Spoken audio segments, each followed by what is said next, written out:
Hi guys and girls. So I thought I'd do a few videos just covering a few different parts of the swing and hopefully some of you might learn something from it um, or it might just reinforce some of the things you already know um, and hopefully you get a chance to practice a few things. So take a look. Okay, so chipping. Now for setup in chipping, we are going to want to have our weight pretty neutral.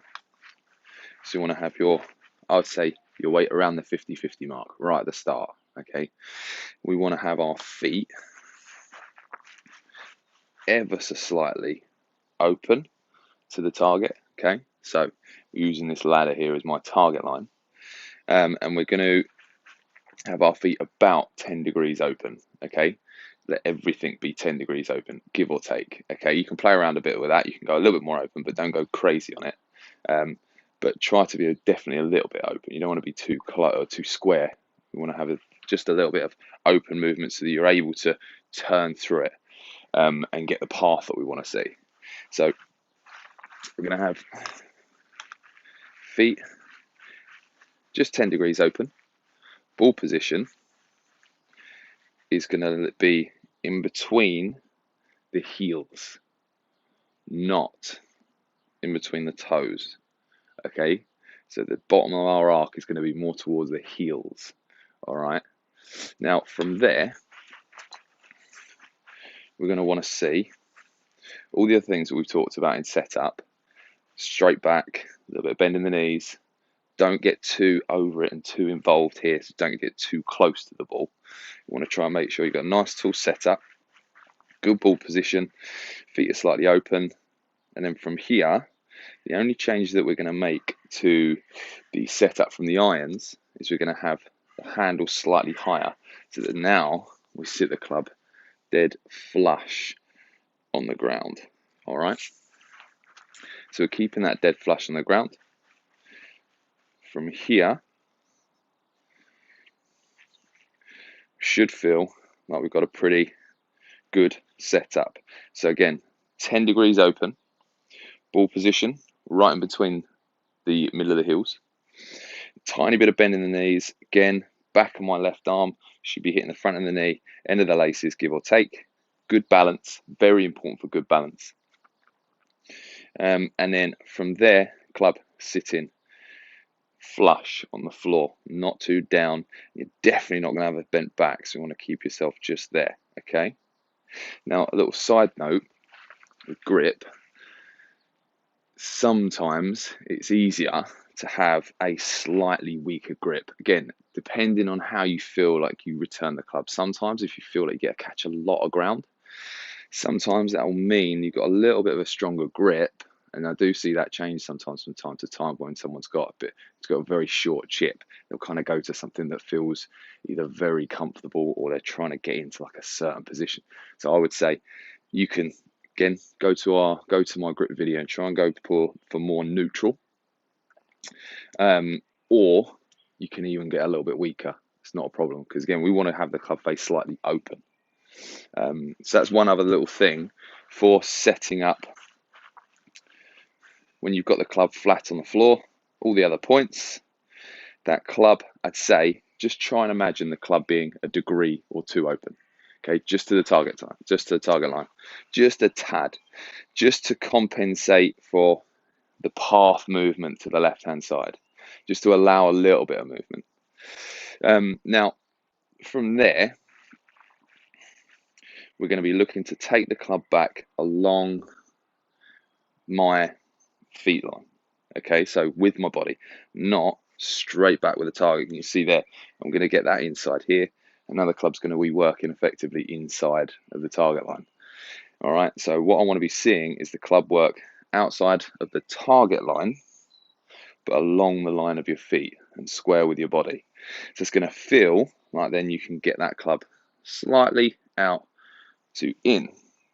Now the reason for that is that we want to have we want inefficiency. So we want to be feeling as though you can get that club cutting across the ball a little bit, okay, just to generate a little bit of spin. Also, to feel as though The bounce is the thing that's going to be making contact with the floor. The bounce is going to push the grass away, push the ground away, and then the ball is going to be able to sit on the club.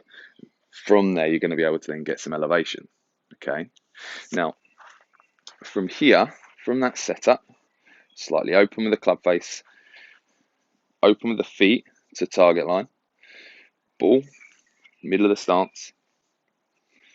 From here, going along that ball to target line, you're then going to have a tiny bit of hinge, okay? So don't feel super strict with the wrists, okay? I see a lot of people get very snatchy and very quick and sort of dig the ground in a little bit too, dig the club into the ground a little bit too much.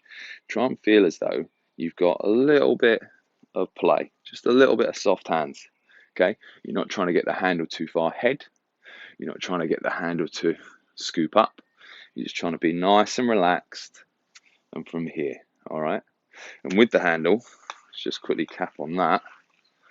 Try and make sure that club, when you're in that ball position,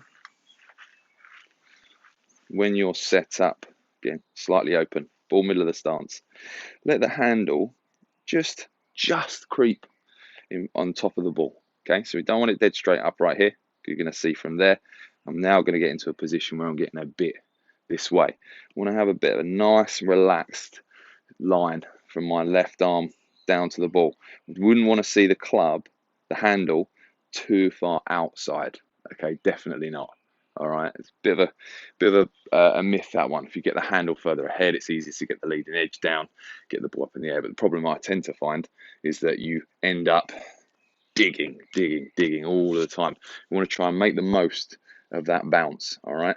That thing underneath the ground is there to help you not dig. So we want to use that as much as possible. Now, if I can, I'm going to then go for ball position. Everything's set up. Okay, so again, I'm looking to just get that club working slightly more towards the line of the body. So it's going to be cutting 10 degrees across, and I'm just going to cut across here. Okay, it's going to feel like I'm going slightly from outside the ball to target line to inside the ball to target line. Yeah, it's going to feel a bit more like that because I'm going to be going along this line of my feet with the club face slightly open, and that's going to help me get a feeling of just a slight extra spin on the ball.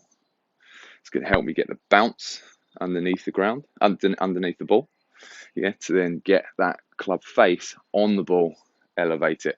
You can do that very short chipping, very simple. Once you get a feeling for it, to be able to keep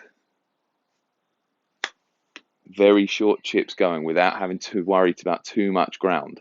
Very, very simple. Now, a little side note on that.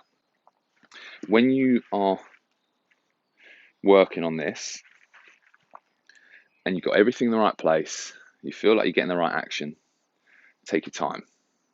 Try to make sure the feeling that you're getting is smooth. You're not trying to go for speed or quick or get it out of the way. You want to try and make sure that everything you do is smooth. So a nice feeling, I use it a lot in my lessons, saying moving through water. So you feel confident, you feel like you're doing the right thing. You just give me the impression that you know exactly what you're doing. Smooth, slow motion. Use a nice tempo. Think of a sort of what you see on TV, a nice putting action. You almost want that sort of tempo, smooth and controlled, fully aware of everything that you're doing. All right. Now, something that you can do to practice this at home whilst in isolation, you can get a ladder here and just get the feeling. I mean, you can use a ladder, you can use anything. You can get balls like this off of eBay. And they are foam balls, so really handy. So you can just hit those, you can use those up against the brick wall and they do absolutely nothing. So you can just try and hit targets if you're lucky enough to have a bit of space to do it. But this kind of applies to people that are a bit lucky enough to have space. So if I use this ladder here, I'm going to try and go for just that second rung. I'm just going to try and slide it through there.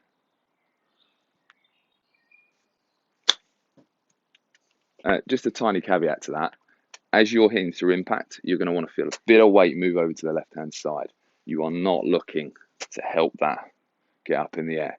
You are looking to try and get a little bit of weight onto the left-hand side. To say, for example, if I'm, again, as I said, 50-50 on my feet at the start, I'm looking to shift the weight, probably going to be maximum 70 at the finish, but you want to move from 50-50, no movement away at all, always 50-50, and then you're only going north of that. You're not going back, all right? So you want to go from 50-50 and gradually move to, let's say, between 60 and 70 on the left-hand side for chips. And I'd say this is probably good for anywhere up to around the sort of 20-yard mark. Just making sure that you're getting used to the action first. Just get used to a comfortable distance. Don't really concern yourself with what the distance is. Just get used to a distance. Get used to it. Then sort of build from there. Go up and down. And that was one thing with the ladder drill. So I got a little excited. I got straight through that second rung there. So think flight. Okay, so all you're trying to do is control flight. So if you're looking to try and make sure that you're obviously going to hit a bit shorter, you want to go through that bottom run. Going a bit longer, going to go up and up and up. But what you're trying to make sure of is that you're able to control the trajectory of what you're doing. So that really helps with the club face management and controlling the club face through the ball. And when I say club face, I'm not necessarily meaning from open to closed. I'm talking about loft. Having a consistent loft in chipping is huge. It just gets you used to doing the same action every time. And I would definitely recommend using one club, not going for too many different ones, because you want to get used to, especially if you're a member at a club and you kind of get used to how the greens are, how soft or hard the greens are, how fast or how slow. But get used to the feeling of having one club. So I use a 56. You don't have to use that. You can use a 60 or 52, 54, whatever. But I would say definitely get used to one club. Once you do that, you get a lot better at just chipping. 60 degrees are not hard to chip with. They are only hard when you get your hands way far forward or when you're trying to scoop it. I'd actually say that when you get a simple action like this one going, 60 is probably one of the easiest ones, or 58 is probably one of the easiest ones. Slightly easier than a 56 or definitely a 52. I'd say they're slightly harder. But you get used to the feeling of what you're doing. And then just on that, whilst we're doing chipping, bump and run. So bump and run is, again, very simple. You're just looking to bump the ball and then let it run. Okay, so the whole idea is that it's going to be spending the majority of its time on the ground. With that, again, you need a bit of space to practice this one, so a bit tricky to kind of work out what the run out's going to be. But it's a really, really easy way to get a good score. So I would say definitely try and use that one. So all you're looking for is, again, ball position, pretty centered. I'd say you can be a tiny bit open, but you're not looking to really do too much at all with the body here. As long as you've got club flat on the floor again, make sure that club's dead flat on the floor. Ball position, I'm going to go with slightly more in the middle again. Feet, let's say a couple of degrees open if you want to. I just turn my left toe out. That's a relatively simple one. You can do that. You can go a little bit more. You can go a little bit more there if you used it. I just prefer the feeling of my left toe out. Lead toe, I should say. Ball position, as I said, middle.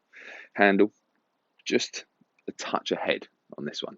So for a bump and run, just a touch ahead. So you feel like that now is going to create probably a dead straight line between that between my left shoulder and the club head. And then from there, it's a very simple putting action. Okay. Now, reason why I would say to try and make sure that you have both, not just for the difference in flight. Obviously, with a 56 or a 60, you're going to fly a little bit more and stop a bit quicker on the green. But I see people that sort of stick with bump and runs get very jerky at everything else.